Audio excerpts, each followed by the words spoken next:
Bom dia, hoje eu vou apresentar o meu projeto de pesquisa sobre doença celíaca, intolerância à lactose, saúde e qualidade de vida. Eu sou Breno Gomes de Castro, estudante do quarto semestre de nutrição. E de antemão eu já peço desculpas se tiver algum ruído ou barulho de pássaros, enfim. Esse é um dos contras de apresentar um trabalho, fazer uma gravação assim em casa, mas acho que dá para relevar e a gente segue aqui adiante. Então eu vou tirar minha webcam, apresentar a tela cheia e vamos lá. Começando, falando um pouco sobre um apanhado geral, introduzindo o assunto. A intolerância à lactose e doença celíaca são duas intolerâncias alimentares, e intolerâncias alimentares acontecem quando há reações no organismo que são desencadeadas por alimentos com composição proteica, que são admitidos como corpos estranhos no nosso organismo, o que gera uma resposta imunológica.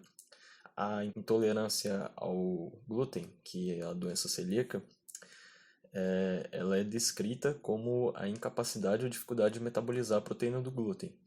Já a intolerância à lactose está ligada a uma deficiência na enzima, que nesse caso é a enzima lactase. Falando um pouco sobre a metodologia, o trabalho se trata de uma metodologia descritiva, e pesquisas que são classificadas assim, elas descrevem uma população visando a identificação das características ou de atitudes de um grupo e apresentar relação entre esses dois parâmetros. Já o procedimento que eu vou utilizar, que eu pretendo utilizar nessa pesquisa, é o levantamento de dados através da aplicação de um questionário validado. E desse modo a abordagem acaba sendo quantitativa. Posteriormente, eu vou abordar os resultados esperados.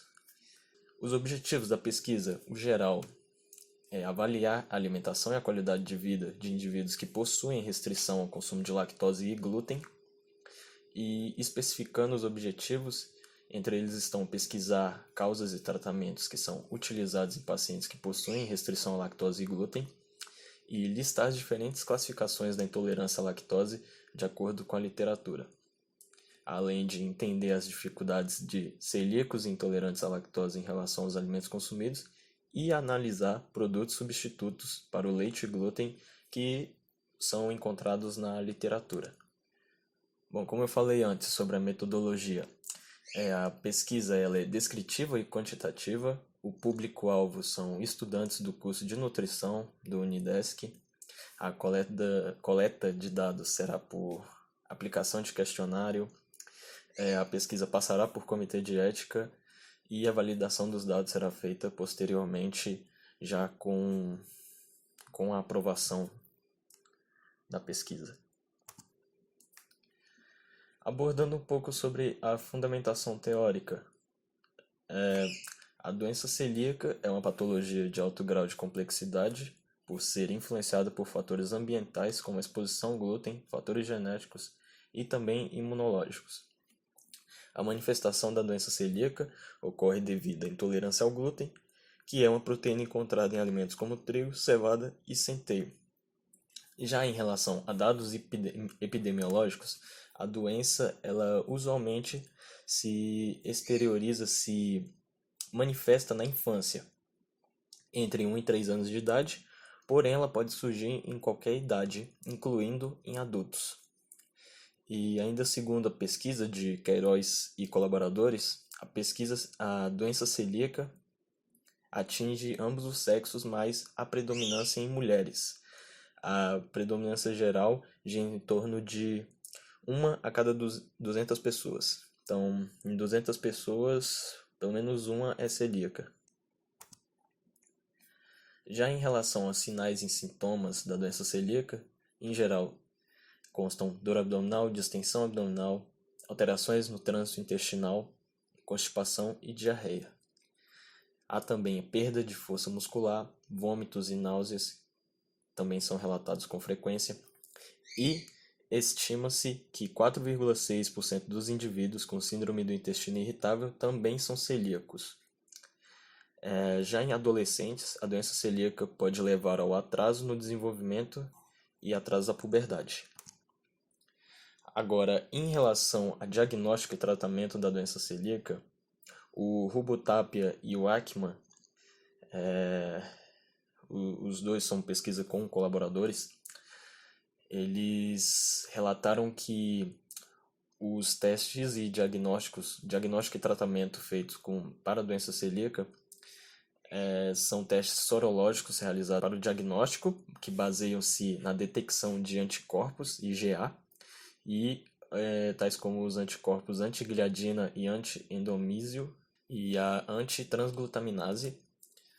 E o resultado positivo desses anticorpos ele confirma o diagnóstico de doença celíaca. Já o tratamento da doença celíaca é fundamentalmente dietético, porque ele consiste na exclusão do glúten. Agora, entrando na intolerância à lactose, ela costuma ser confundida com alergia a proteínas do leite. Porém, os mecanismos fisiopatológicos são diferentes, porque a intolerância à lactose não está ligada à resposta imune, ela está ligada a um processo de não metabolização e absorção da lactose. Porque nesse caso o indivíduo ele se encontra numa deficiência enzimática que é a da enzima beta-galactosidase, ou a lactase. Na intolerância à lactose, a enzima responsável pela quebra da lactose se apresenta diminuída, parcialmente ou totalmente de sua atividade. Já em relação a classificações da intolerância à lactose, nós temos a intolerância primária, que também pode ser chamada de hipolactásia primária, e ela é a forma mais comum na população. Se caracteriza pela deficiência total ou parcial da produção de lactase e está ligada a uma condição genética autossômica recessiva. Já a deficiência secundária da lactose, ela se estabelece na existência de condição fisiopatológica, que resulta na intolerância à lactose, devido a má absorção ou má digestão do carboidrato lactose. E por último, nós temos a intolerância congênita, que, como o nome já descreve, ela vem de uma herança genética e atinge recém-nascidos. O indivíduo já nasce com a intolerância. E nos primeiros dias de vida após a ingestão de lactose, você já consegue diagnosticar. É um caso raro e grave, mas ele acontece.